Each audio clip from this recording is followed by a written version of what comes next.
G'day, George is in town. I'm so excited to bring you another message of hope. Let's begin, the 7th of February 2026. And I'm speaking to all the Christians here. Here's my message. The way you handle money changes when you read this one line from the scripture. It's taken from the book of Psalms, chapter 24, verse 1. Okay, these are pretty important ones, so I'll say it slowly. It says, "The earth is the Lord's and the fullness thereof, the world and those who dwell within." So I'm not sure you've got the impact of that so far. Let me help you a bit out. Now, this is not just a nice verse. Of course it is a nice verse. But it's a claim of ownership. Put simply, God owns everything. Not some things, but everything. Let me explain. So that includes our income, our house, our car, the food in the fridge, yes, the time on our calendar, the kids in our home, even our skills and our health. It all belongs to God. It does not, you do not own it. You only manage it. And stewardship means you manage what belongs to someone else. And that's the very heart of the message of my ministry here. Oh, sorry, there's a little dog watching me from a distance. Come and say hello.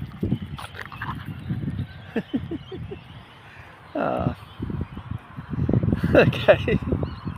Oh, that was kind of fun. Where was I? Well, okay.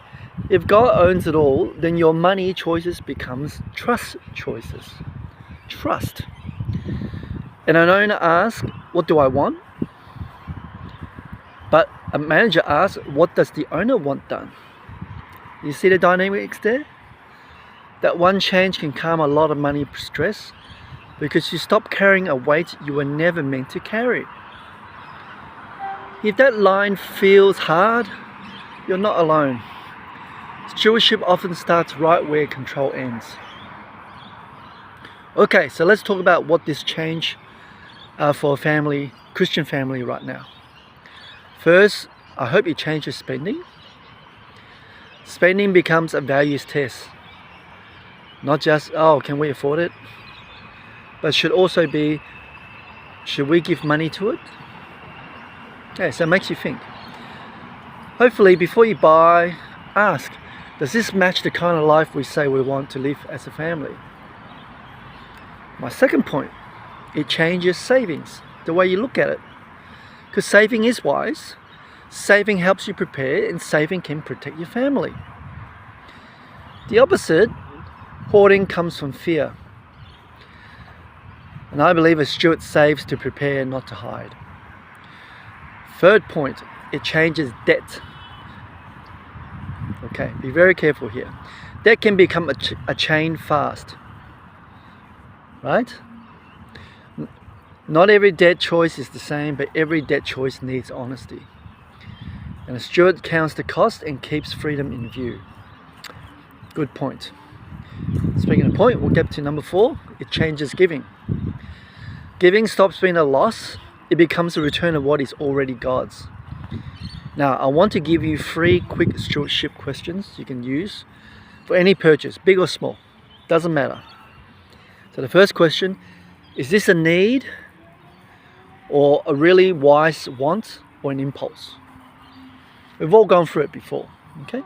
Spur of the moment, we'll buy stuff. This might help you. Needs keep your family stable. Wise wants can fit your plan. Impulses usually show up when you're tired, stressed or bored, especially when you're at the supermarket and you're hungry. I've done that many times. Okay, question number 2. Does this help us love God and love people? That's very important, guys. We're not in it just for ourselves. That's not the heart of God. And that means it helps your home run well. It might mean it helps you be generous. It might mean it helps you healthy enough to serve. Okay? Only you can answer that for your family. Question number 3. If Jesus watched our budget tonight, would we feel peace?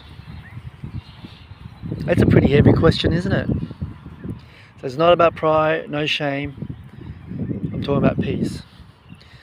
If you do not feel peace, I don't want you to panic. Who am I to tell you? Right? Just slow down and ask God for wisdom. Simple. And here is a reset line for family budget talks. Use this before you talk numbers. We're not fighting over our money. Don't look at it that way. We're planning how to manage God's money. That lowers the heat and it raises the aim. Now let's handle a common pushback. There's the doggy again. Can you see the dog? You might think, but I work for it. Sure enough, I can spend it. Right? It's all mine. Yes, I agree, you work for it.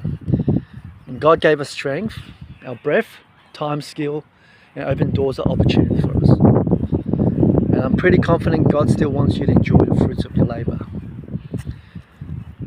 Now, don't misunderstand, stewardship does not ignore your work. It just puts your work in its place. So remember what I said about Psalm chapter 24, verse 1? It protects you from a lot of these things. It protects you from pride when you have plenty. That's when people get greedy, have a false impression of themselves, think more highly than they should. It protects you from money when money feels tight. It protects you from jealousy when others have more. That's more common than you think, actually. It protects you from shame when you have made mistakes.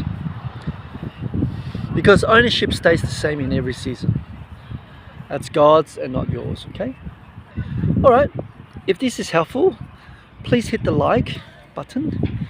Help Christian families find this. And if you can comment on one word, owner or steward, pick the one you need to remember this week. Now, I'm going to give you a practical step you can do in the next 24 hours. So, consider this. Open your bank application or log on to the website. Look at the last 7 days. Pick one line item that does not fit stewardship. Hopefully there is none. If it is, cut it, redirect it, give it, save it, or use it to pay down debt. Alright, do one clear move.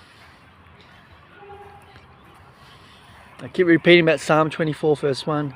It's not meant to shame you, it's meant to free you. Okay, please take that seriously. If God owns everything, you do not have to act like you do. You can be faithful, you can be calm, you can be generous, you can plan without fear. Okay, there's a little birdie in front of us. I have another idea. Okay, take a moment this week. Write Psalm 24 verse 1 on a card. Put it where money talks happen. Could be in a kitchen table, could be in your wallet, could be on the fridge. Read it before you spend. Read it before you stress. Read it before you celebrate. And of course, if you want more videos like this, please subscribe. Tell your friends. If you know a family that fights about money, please send this to them. It might really help them, yeah? And if you want, drop a comment of your biggest money pressure point right now. Is it spending, is it debt, saving, or even giving? Yeah? Let me know, and I'll build future videos around what you share in the comments. Thanks for spending your time with me. I'll see you on the next one. Cheers!